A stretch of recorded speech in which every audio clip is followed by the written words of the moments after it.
mapagpalang gabi pong muli mga kapatid at welcome pong muli sa ating Midweek Fellowship. Salamat po sa Panginoon at muli po tayo nagkasama-sama sa gabi pong ito. Sa kabila po ng ating mga kaabalahan sa buhay, ay mas pinili po natin ang ganitong mga gawain. At upang pasimulan po ang gabi pong ito, narito po ang anointing band para po sa kanilang inihandang mga spiritual na awitin.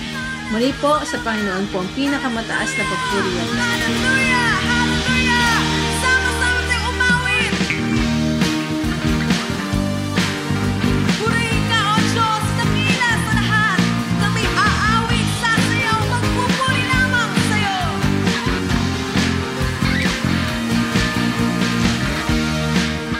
Salamat ang puso ko. Diyos ang kapihanan sa kanang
ka, Panginoon.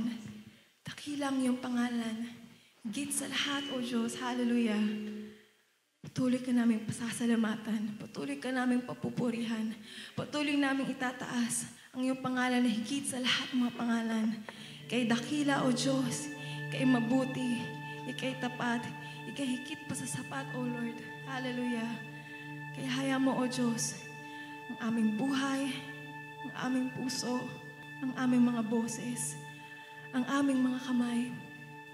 Narito kami, O Diyos, nagpapakumbaba, nagpapasalamat, lumalapit sa iyong mahabaging trono. Patuloy ka naming papupurihan, patuloy ka naming pasasalamatan. O Diyos, sa lahat ng ginawa mo sa buhay namin, sa lahat ng pagpapala, pag-iingat, kagalingan, Panginoon, tunay nga wala nang higit pa sa pag-ibig mo. Sa bawat araw nagbibigay sa amin ng pag-asa. Sa bawat pagtulog namin, Panginoon, at bawat pagising namin, Ikaw ang aming kasama.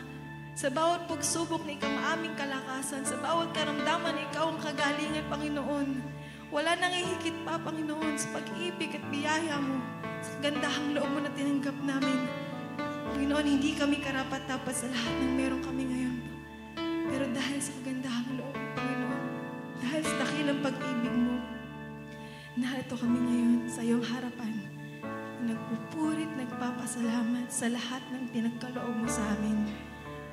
Ama, Panginoong Jesus, hayaan mo sa oras ito, maibalik namin sa iyo ang karapat-dapat lamang nagpapurit, pagpasalamat at pagsamba.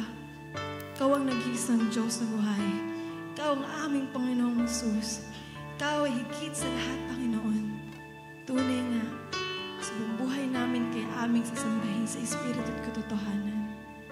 Minsan pa, mga kapatid, ating puso sa ating buhay, gamitin natin ang ating mga boses, ang ating mga kamay, para may babalik sa Kanya ang pinakapataas na kapurihan, ang pasasalamat, ang kaluwalhatian.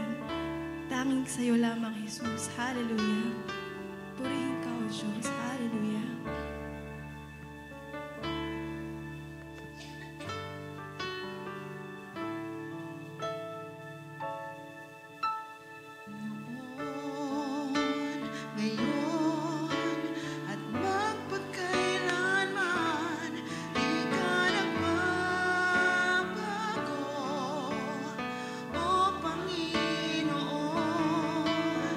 Ikaw lamang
tayo po ay dadako na sa pinakamahalagang parte po ng ating gawain.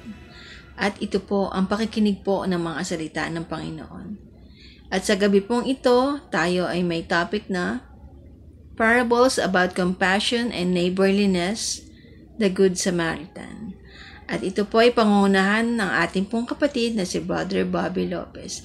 Muli po sa Panginoon po ang pinakamataas na papuri at pasasalamat.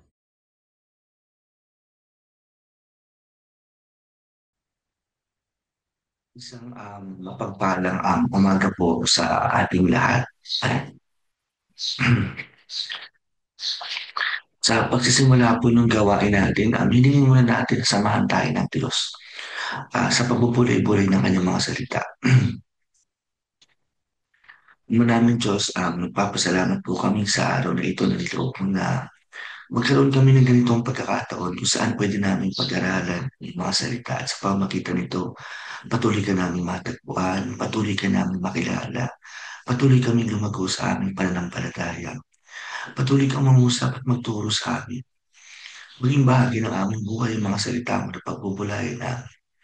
Sa gabay at turo ng Espiritu ng Banal, tinataas namin ito kay Kristo Jesus, ang aming Panginoon at Tagapagligtas. Amen. Nagpapatuloy pa rin po tayo sa serye na pagtuklas ng karunungan at mensahe ng Diyos sa likod ng maraming talinhaga. At para po sa araw na ito, nakasentro po ang ating pag-aaral sa paksang Parable about Compassion and Neighborliness, the Good Samaritan. No? I'm quite sure po na nantad na tayo, no? At pamilyar na tayo sa kwentong ang mabuting Samaritano, no? Pero mas sisilipin po natin sa araw na ito yung nakatagong kwento patungkol po doon sa um, awa at pagiging mabuting kapwa, no? Sa mga tao na hindi naman natin kilala. No? Sabihin na natin na maaaring ito ay kaibayan ng ating pananampalataya, or these may be people that are making things difficult for us. No? It could be them as well. No, kasi po nakikita natin habang tumatagal tayo dun sa pag-aaral at sa paglalakbay bilang isang Kristiyano, the love of God has no limitation, it has no boundaries, it has no measure, it has no beginning, it has no end. No? Ito po ay nasa lahat at ito po ay sumasa lahat at ito po ay para sa lahat. Kumbaga parang it's just for us, no? To accept, no? This most valuable thing or the most precious thing, no? That God is being offered to us. Walang iba kundi yung kanyang sarili, no? Ang kanyang pag-ibig. Simulan po natin yung kwento dun sa pag-aaral ng kwento ng mabuting Samaritano.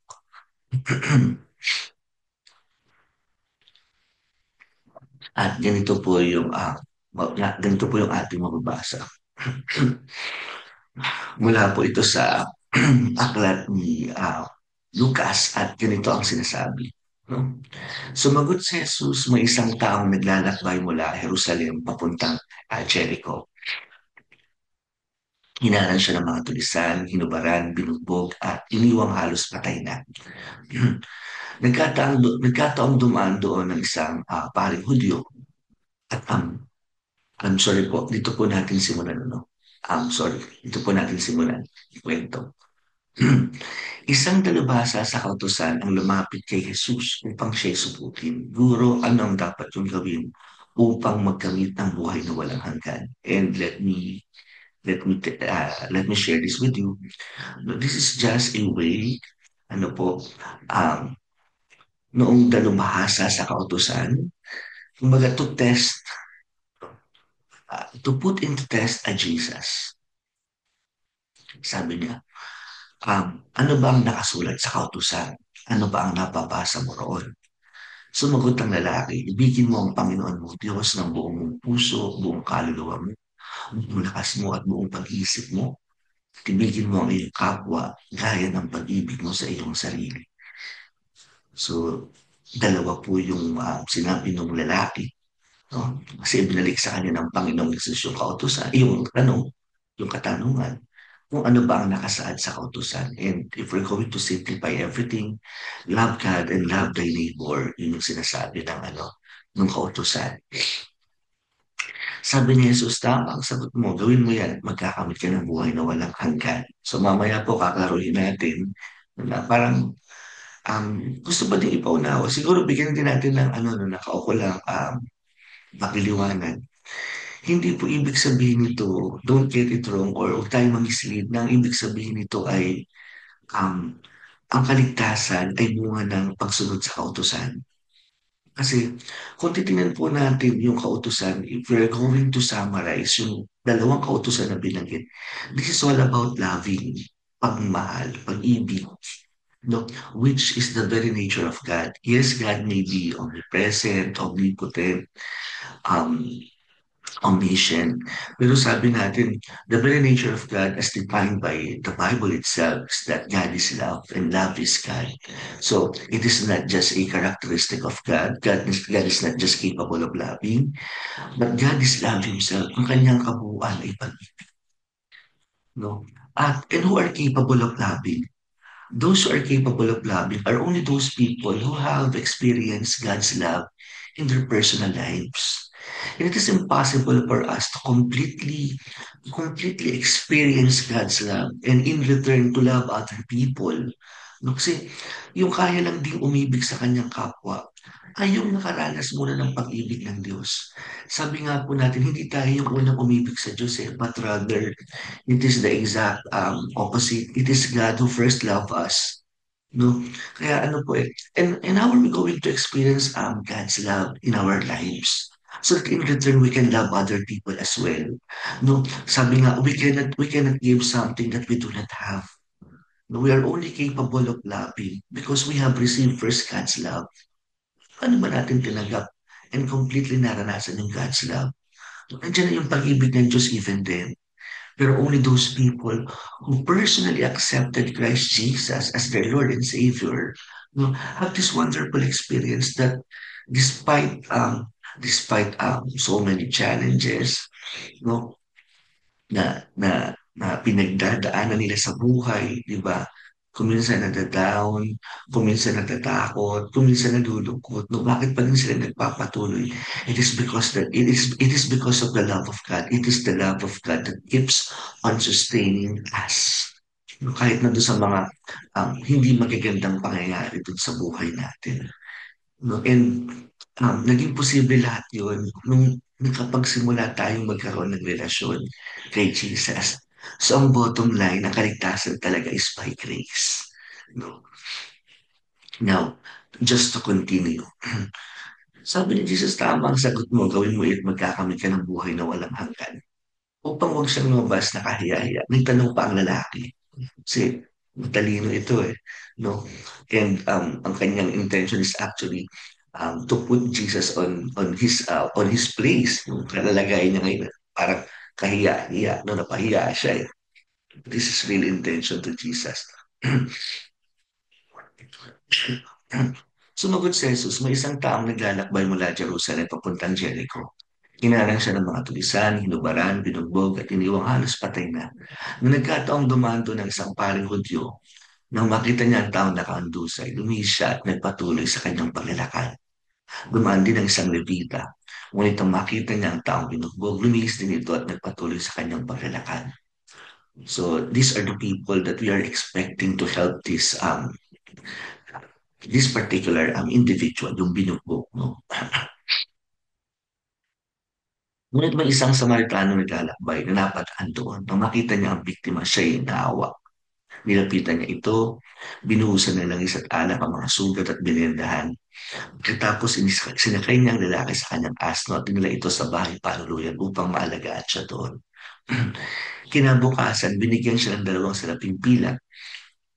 Binigyan niya ng dalawang salaping pilak ng namamahala ng bahay panuluyan at sinabi, alagaan mo siya. Kung higit pa rin ang iyong magagastos, babayaran kita pagbalik ko. Nagtanong si Jesus, Sa palagay mo, sino kaya sa tatlong ang naging tunay na kapwa ng taong hinarang ng mga tulisan?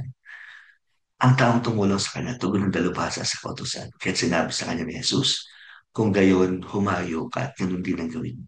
So mamaya po bibigyan natin ito ng kaukulang reflection, ano?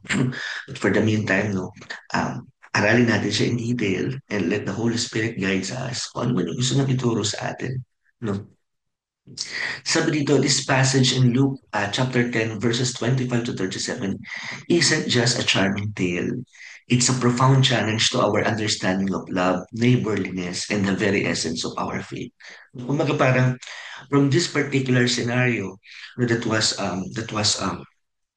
was shown or that was amplified in the Bible, yung tatlong bagay na mahalaga makita natin. No, yung core concepts nung ano nung kwento. It's about love. It's about yung pagiging kapwa. At yung tunay na halaga ng pananampalataya. No? Siguro at this point in time, we have to understand that when we speak of faith, no, hindi lang yan yung faith that can move mountains. No? Hindi lang yan yung pananampalataya that we have, that we are believing in God. But actually, this is the very definition of faith that I love most. The one that comes from the letter of Apostle Paul to the Galatians. No, ano sabi niya doon na ang mahalaga ay ang pananampalataya nakikita sa gawang udyok ng pag-ibig. So, ibig sabihin, hindi siya nagtatapos ng pagkilala mo sa Diyos. Yung pagkilala mo sa Diyos, no, it brings good works. You know, it bears good fruit. No, ano yung good fruit na bunga nun? Yun yung pagsunod sa Diyos. At sumusunod ka sa Diyos o gumagawa ka ngayon ng mabuti, not for any other reasons, no, but because of love. So merong driving force na nagtutulak sa iyo para gawin mo yung mga bagay na mabuti. It's because of love. Kasi sabi natin, we keep on emphasizing this in our church. Na naman ginagawa natin for other reasons other than love, walang bilang yun. Walang bigat. Walang bilang. So may bilang lang yung mga bagay na ginagawa natin with love. Now, another important thing no, na dapat natin makita coming from this particular talhada or parable is that it confronts us with the question, who is my neighbor? And compels us to examine the depths of our own compassion. Sabi nga, um, itong talinhagang ito, katulad nung katulad nung senaryo kanina doon, ano, ang daming dumaan, merong Hudyo, diba? And the Jewish people are very known, for being very religious, for being very godly. And then merong Levita, nung ari na dumaan. But these two ignored, both of them ignored yung nabugbog, yung manlalakbay. Pero merong isang Samaritano who is not known for being religious. No?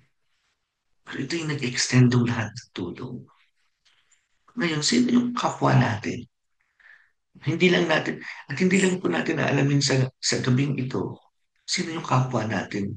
Siguro ang mahalaga natin tignan ay kapwa ba tayo sa iba. And dito din daw natin, masusuri din natin, coming from this parable also, yung lalim ng ating hapag at awa.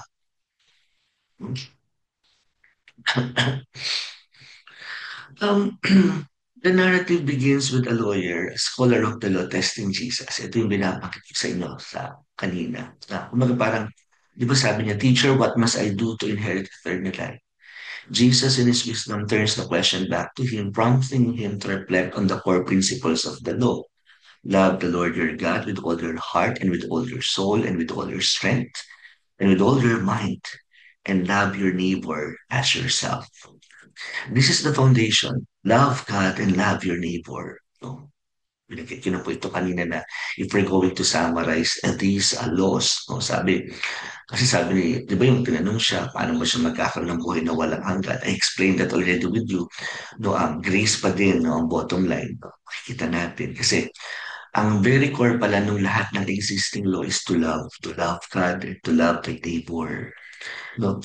And these two commandments are inseparable. Dito natin pwedeng paghiwalayin. No? Hindi pwedeng sinasabi natin mahal natin ang Diyos pero hindi natin maibig yung taong nakikita natin. No, sabi nga sa First John chapter 4 verses 20 to 21, it reminds us, if anyone says I love God yet hates their brother or sister, they are a liar. For whoever does not love their brother and sister whom they have seen cannot love God whom they have not seen. And he has given us this command, anyone who loves God must also love their brother and sister. No?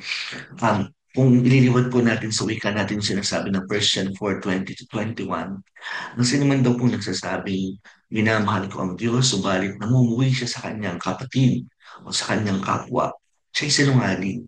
Sapagkat ang sino mang nagsasabing, sapagkat sino man daw pong hindi nagmamahal sa kanyang kapatid, parang ganito yung sinasabi, eh. Paano mong magagawang mahalin yung Diyos na hindi mo nakikita kung yung taong nakikita mo ay hindi mo magawang mahalin? Parang ganito po, parang, oo nga, there's real wisdom on it. Po yung wisdom na gustong ituro sa atin, itong particular na senaryo na ito mula doon sa talinhaga, in this particular verse from the book of John, o doon sa unang sulat kay Juan, unang sulat ni Juan, ano yung gusto niya ituro sa atin na um, we cannot separate these two. No? Kung parang, di ba sabi nga natin, yung faith, ang ibinubunga ng faith ay mabuting gawa.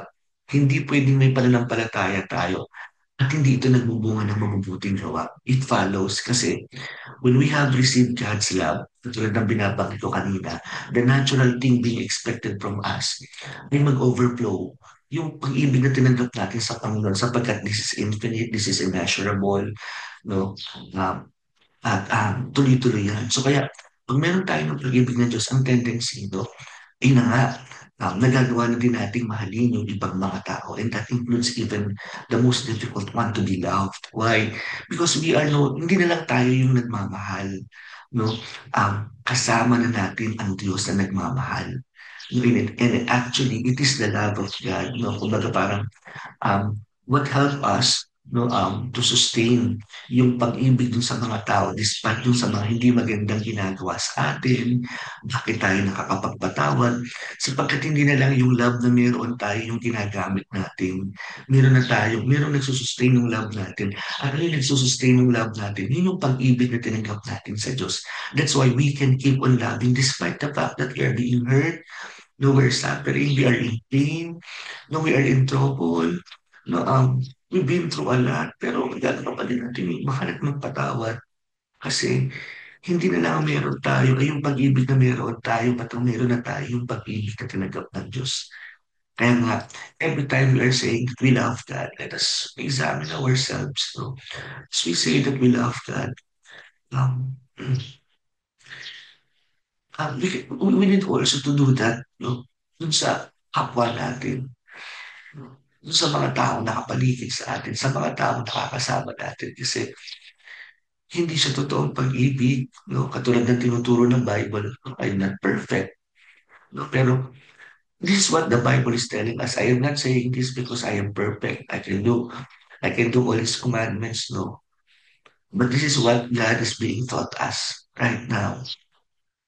Uh, we cannot love God and hates at the same time. Yung mga taong kilala natin, nakakapaligid sa atin. To love God is to love His people. To love God is to love His creations. But the lawyer seeking to justify himself asking, who is my neighbor? No? Mapaganda po nitong senaryo na ito. Sabi dito, this question reveals a common human tendency that is to define and to limit the scope of our responsibility. We often create boundaries separating those we deem worthy of our love from those we consider outsiders. So, lagi at lagi na, no, we're always putting boundaries. Well, that is our very nature. No? We're only we're only that capable, no, para magbigay with this kind of people. You know? Para naman doon sa mga ganito, hindi ko na kaya yan. Pero um, remember, what we receive is God's love, the agape love, which has no boundary, which has no limit. No? Kumbaga parang kasi itong pag-ibig na meron tayo, itong tanong na ito nung dalubhasa sa kautusan na, and who is my neighbor? That is to set limit. Parang this is tantamount to say na hanggang sino lang yung pwede kong mahalin. Pero makikita natin, doon sa kwento, labas ng boundaries. Pag sinabi natin, kapwa, that refers to all kinds of people from all walks of life, regardless ng race na kinabibilangan niya, regardless ng kanyang sarian, regardless ng kanyang pananampalataya, regardless ng kanyang background. Hindi namimili ang pag-ibig ng Diyos. No? Jesus responds with a powerful parable. Ito na nga yung kwento natin kanina na man is attacked, robbed, and left half dead on the road. No, meron tumaan na priest, may tumaan and a Levite, both religious leaders, pero wala silang ginawa. No, makikita natin na yung dalawa, they prioritize their own comfort and ritual purity over the immediate needs of a fellow human being. No, parang where these two will be comfortable. To be comfortable is not to meddle with that particular scenario, na makialam, no, and just continue on what they are doing, no, kasi ano yan it will create inconvenience on their part if they will gonna stop and help um, this man, no. Kumbaga, makakadagdag lang yan sa oras, makakadagdag lang yan sa gawain. Kung hindi sila tutulungan and at the same time, no, di ba, it's very, kumbaga parang maliwanag yung hati-hatian na kumbaga parang kami ay mga Hudyo, kayo ay mga hindi Hudyo, no, to meddle in your affairs, parang that will add up in a way to our impurity, parang ganon. Kaya, kumbaga parang sometimes dahil sa pagiging very religious nila, ito na rin yung naghihiwalay sa kanila dun sa iba pa, na sana ay pwedeng makakilala din sa Panginoon if if they will just, relate and interact, with these people, and particularly if they will gonna lend their hand, no, dun sa mga tao na yun who is in need of help. Hindi lang naman yan physical, no? It could be emotional, it could be psychological, no? It could be a different thing, no? Other than the physical need. Tapos, may dumating na Samaritano, ito yung ginagawa nilang mga marginalized, no? The one being despised, minamaliit, no? Um, at mababa yung tingin nila. Pero ito yung nakakita nung pinagdadaanan nung tao na binugbog, ninakawan at iniwanan doon sa daanan. Ito yung nagpakita ng habag. Ito yung nag nag nag nag nag nag nag ano ng kanyang sukat, kumamot, nagbigay ng kanyang sasakyan, no, nagbayad para doon sa mag-aalaga sa kanya. Yung isang tagalabas na hindi inaasahang tutulong, that becomes the true labor, no? Yung isang hindi inaasahan, somebody who is not religious, somebody who may not be really powerful, no? Walang kapangyarihan, walang posisyon sa pamahalaan, walang maraming pera, hindi siya sikat, he is not known for his or her religiosity, but he is the one who extended his help over this man. Sabi rito, the Samaritan's action revealed the heart of true compassion. Bakit? Bakit yung heart of true compassion? Ipinakita nung Samaritano na it's not about religious affiliation, social status, or ethnic background. It's about recognizing the humanity in every person regardless of their circumstances. O parang sinasabi din dito, parang pag tumutulong ba tayo, pag gumagawa ba tayo ng mabuti, does it have to be, parang, do we need to discriminate? Do we need to categorize people that we are going to be helped? Para ba, ganun ba tayo? When we are sharing the gospel, when we are showing love, care, and concern, are we going to categorize people? I will show respect. Ito, I will extend my help. I will provide time. I will share my resources. I will show compassion to this group of people, but not to this group of people. No? Kasi ang mga Hudyo, masyadong discriminatory before. Pero when Jesus came, no, tingnan natin dun sa Bagong Tipan, sa Galatia 3 verse 20, ganito yung sinasabi, pagdating ni Kristo. There is neither Jew nor Gentile, neither slave nor free, nor is there male and female, for you are all one in Christ Jesus. No, ang sabi, wala na daw pinagkaiba ngayon ang Hudyo at ang Hentil. No, ang malaya at ang alipin, ang babae at ang lalaki, sapagkat lahat tayo ay iisa dahil kay Kristo Jesus. So, ibig sabihin, yung love that we receive from God and the compassion that we receive from God is a love and compassion that is true to all and for all. Yung mga parang hindi namimili yung pag-ibig ng Diyos. Kaya yung tanong natin na sino yung kapwa natin? Maganda yung tingnan natin doon sa kasunod na paragraph. No? And let's have a reflection. No? Mamaya mas makikita natin. No? Sabi, the Samaritan's compassion is active and sacrificial. No? Kumbaga, balikan lang muna natin itong Galatians 3:23. No? So dito natin makikita na talagang hindi namimili ang Diyos. No, na makikita rin natin, lalo na maya-maya, na hindi tayo pwedeng mamili nung mamahalin natin. I mean, hindi pwedeng mabait ako kay ganito dahil ganito siya. Hindi naman ako mabuti kay ganito dahil ganito siya. Um, that is not the love that we receive from God. No, sabi nga, yung, yung pag-ibig kasi that we have received from God, no? As we keep on meditating about it, it is unconditional. It has no, kung parang yung buts and ifs, those never exist. No? When we talk about God's love, hindi siya wala mahal kita dahil hindi siya ganun eh. Parang, I love you because Christ loves me. Parang ganun lang. And hindi mamimili si Jesus. Kaya ang sabi din ni Jesus, hindi ko itataboy ang sino mang lumalapit sa akin. And the Samaritan's compassion also is active and sacrificial. He doesn't just feel sorry for the man, he takes action. He doesn't wait for someone else to help. He steps and becomes the answer to the man's need.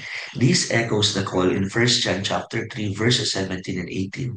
If anyone has material possessions and sees a brother or sister in need, but has no pity on them, how can the love of God be in that person? Dear children, let us not love with words or speech, but with actions and in truth. Ano sinasabi dito? Kung isang tao daw ay nagtataglay ng yaman at nakita niya ang kanyang kapatid na may matinding pangailangan at hindi nagpakita ng awa dito, ano natin sasabihin na nasa tao na yun yung pag-ibig ng Diyos?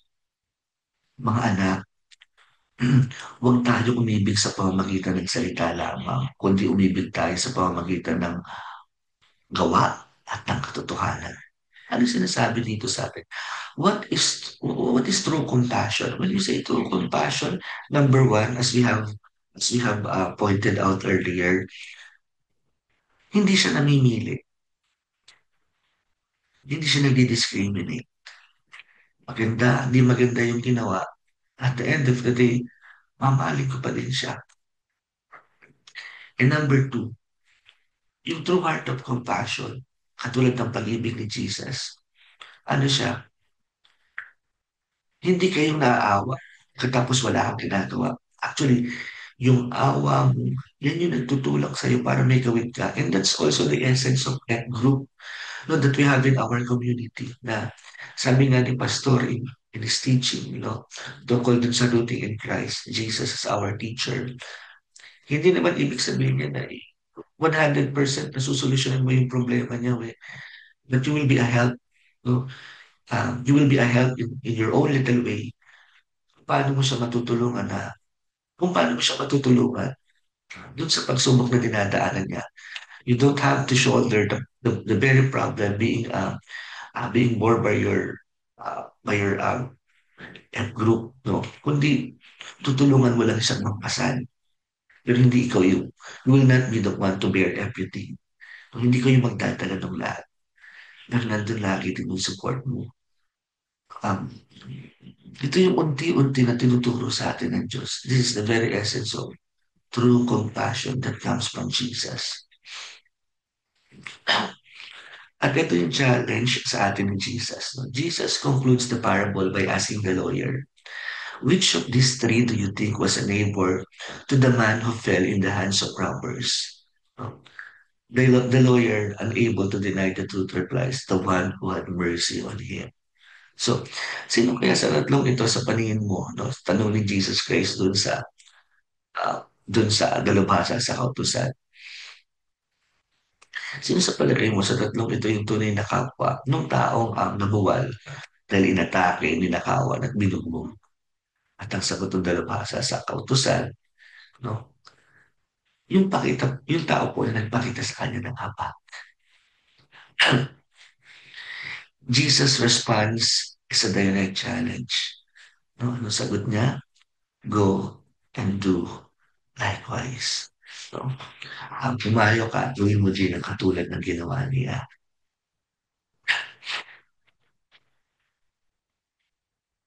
Alam niyo po, yung katulad po ng lalaking binubo, ninakawan, sinaktan, tayo yun. Alam niyo, alam niyo po, sa kwento ito, tayo yung binugbog at sinaktan. Tayo yung, tayo din yung dalubhasa sa kautusan. At pwedeng tayo din yung Levita, Hudyo, at pwedeng tayo din yung Samaritano. Ah, ang tunay daw pong kapwa. Kasi, bakit yung sinabing pwedeng tayo yung binugbog? Pwedeng tayo yung binugbog dahil sabi ni Jesus Christ, nung makita niya yung maraming tao, naawa siya kasi para silang mga tupang walang bastol. No? And this is truly who we are apart from the Lord Jesus Christ. Diba sabi nga, nandito lang yung the devil the devil comes to steal, no, to destroy, and to kill, no, para pumatay, magwasak at manila. No, and this is exactly our experience. Wala pa tayo kay Kristo. No? We have been robbed of our joy. We are being destroyed by the devil left and right.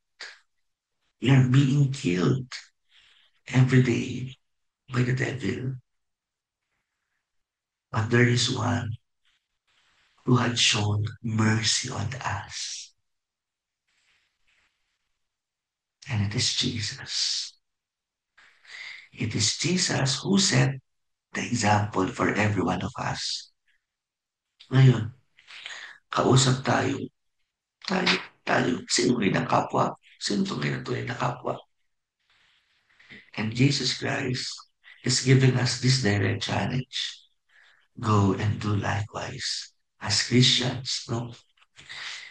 It is not for us. Which of these three? It is not for us to ask yung, sino yung kapwa? Who is the neighbor of the man who fell into the hands of the robbers? Hindi para sa ating tanongin kung ito yung problema daw sa atin. Madalas tinatanong natin, sino yung kapwa natin kasi nakatutok tayo doon sa sarili natin.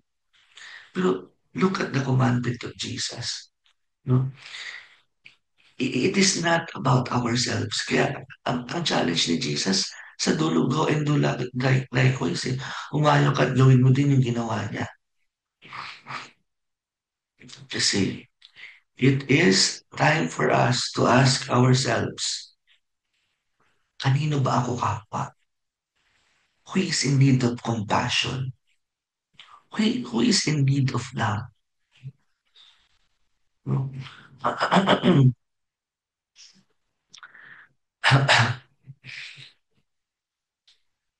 ito yung aplikasyon ng nung, nung buong talinhaga.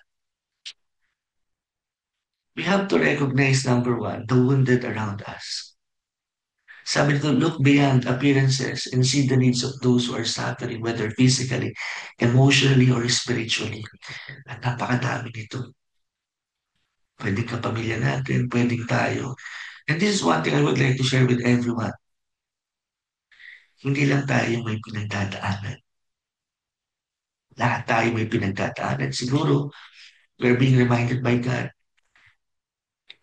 this time, huwag naman tayong tumingin sa sarili natin. Baka, kumbaga parang, siguro nga I'm also reminding myself every now and then na hindi naman lagi ang kwento ay tungkol sa akin, sa inyo.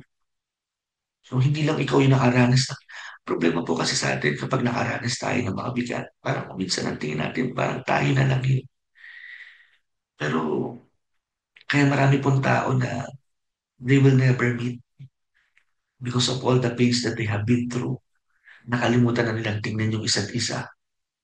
Nakita na lang nila lagi yung kanilang sarili. Siguro it's the right time for us to see others as well. Huwag natin ang bantayan lang yung sarili natin. Break down barriers, challenge our prejudices and biases, and extend our love to those we might consider different or unworthy. That is really the biggest challenge.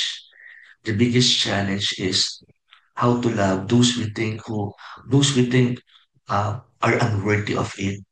Paano natin mamahalin yung mga mahirap mahalin? Those people who destroyed us, those people who are continuously destroying us, no, those people who are backstabbing us, no, um, those people who keep on hurting us. Act with compassion. Don't just feel sorry. Take action. Offer practical help, support, and encouragement. It's not enough that we show compassion to them. The real way of showing compassion is by doing something over the miserable situation of other people. We cannot keep on saying, I love you, pero we're not doing anything at all. No, yung parang there are lots of people who would say, mahal kita, pero wala naman, hindi mo naman makita na minamahal ka niya. And what he or she is showing you is the exact opposite. We cannot love by words. Paano mo sasabihin kanina, di ba, yung may pagkain ka, tapos sasabihin mo, ipag-pray kita. No. Pag sinabi daw, act with compassion, hindi ka lang naaawa, may ginagawa ka. Yung awa mo, yung pag-ibig na may, kasi nanggagaling yung awa sa pagmamahal eh. No?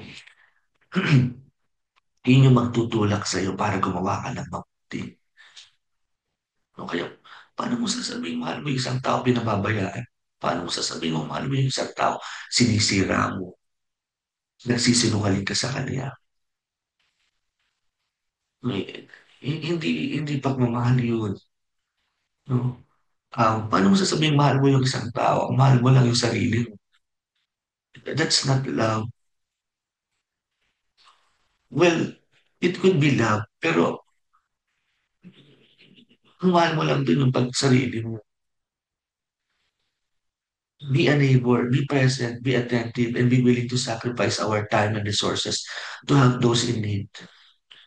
Para maging kapwa ka, to become a neighbor, for us to completely put ourselves in the situation of another person, we need to be attentive and at the same time, as pointed out here, kaya natin magbigay ng panahon at resources. And if we can do that, we are truly a neighbor. Kaya natin magbigay ng oras, kaya natin magbigay ng tulong. Lagi lang daw natin alalahanin yung example na binigay ni Jesus. Jesus himself is the ultimate example of compassion. As Philippians 2 verses 4 to 5 urges, not looking to your own interest, but each of you to the interest of the others. In your relationships with one another, have the same mindset as Christ Jesus. Higit na daw natin pinapahalagahan yung interest ng iba kaysa yung sarili nating interest. Sa pakikipagrelasyon daw natin sa ibang tao, magkaroon tayo ng katulad na pag-iisip ng Panginoong Kristo. Parang mahirap, ano? Kasi napaka-selfless ng pag-ibig ng Panginoong Jesus. But since He instructed us to do so, I would like to believe He will give us the grace para magawa natin even this most impossible thing. Because there is no impossible thing with God. Sabi nga din ni Paul sa mga sulat sa mga taga-Pilipos, I can do all things through Christ who strengthens me. No?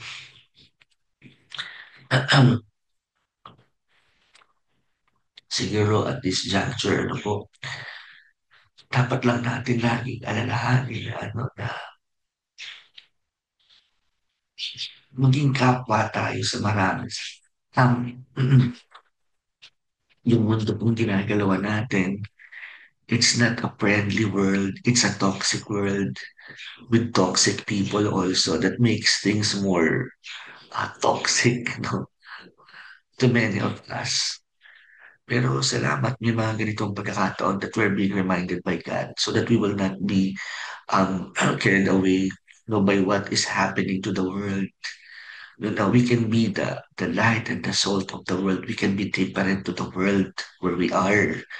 No, and we need to make a stand. No, uh, we really have to be. We need to be the good Samaritan. Sa diwa pong ito, ano man yung pagkukulang ko dun sa naibahagi ko sa inyo, nawa ang karunungan at turo ng Diyos yung mag, magbigay sa atin ng mga bago pang kaisipan at kaalaman.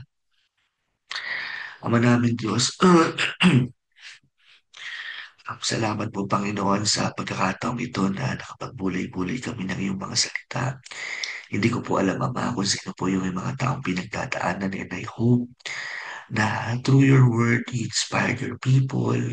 You bless yung word of God, Panginoon, that you can deliver people from a particular scenario do sa buhay nila na kailangan nila na marinig itong mga salita na to. Maging pagpapala ang salitang ito sa pangalan ng Panginoong Jesus. Patuloy na bumago ng buhay, bumago ng pag-iisip namin sa mga Panginoon. To repent means to change. To change, Panginoon, yung amang way of thinking. And Lord, iba yung nakagawian namin, iba yung alam namin. At para sa amin, may iba kang mga tinuturo na mahirap. Pero Lord, hindi kami sumusuko kasi alam namin na ikaw yung teacher namin at isa kang masipag na teacher at isa kang matyaga na teacher na magtuturo sa amin na basta matutunan namin lahat ng tinuturo mo. Lord, kapag nahihirapan kami doon sa mga exam na ibinibigay mo, Lord, ituro mo sa amin yung sagot. At habang nahihirapan kami magsagot, huwag mo kaming iwan. Bigyan mo kami ng lakas ng loob na masagutan ito. Bigyan mo kami ng lakas ng pangatawan para mapagtagumpayan ito. Give us the resources para mapagtagumpayan ito. And if we are being challenged by the world in so many ways, in so many respects, and we feel all alone in our battle, Lord, to keep on reminding us that we have a great Savior and a great Lord within us, not just besides us. Salamat for always being that one, Panginoon Jesus. Tinangako sa amin, hindi mo kami iiwan, di pababayaan man. And Lord, thank you. Pag hindi namin kaya, all we have to do is just to lay down the sword. Lord, sa mga panahon na mabigat ang lahat sa amin at hindi namin naiintindihan ang mga bagay, yakapin mo lang kami at lagi mong ipalaala sa iba't ibang paraan. Hindi mo kami iiwan. Hindi mo babayaan man. Palain mo po ang aming pastor, ang lahat ng nakinig, ang lahat ng mga magagawa sa loob ng iglesia, at lalong-lalo na yung mga nakinig. Ikaw ang magpagaling sa mga may sakit. Ikaw ang umipo ng mga puso na nabibigatan at ikaw ang patuloy na kumilos sa aming buhay sa pangalan ni Jesus. Amen. Mapagmuli po, isang mapagpalang gabi sa lahat.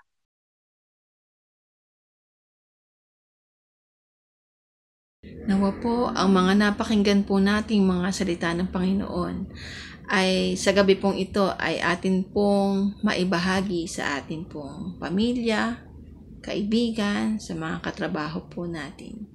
At upang maipagpatuloy po ang ganitong mga gawain, atin pong suportahan ang mga gawain po ng lingkod.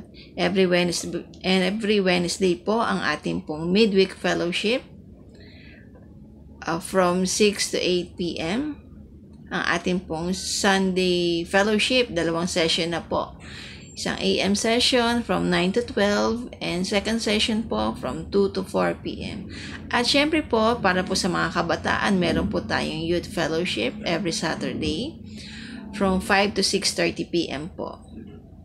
Sa lingkod, ang pamilya natin, mahal natin. Ang pastor natin, mahal natin. At ang tema po ng taon, ako ay para kay Kristo, kasama ng lingkod na hahayo. God bless us all po.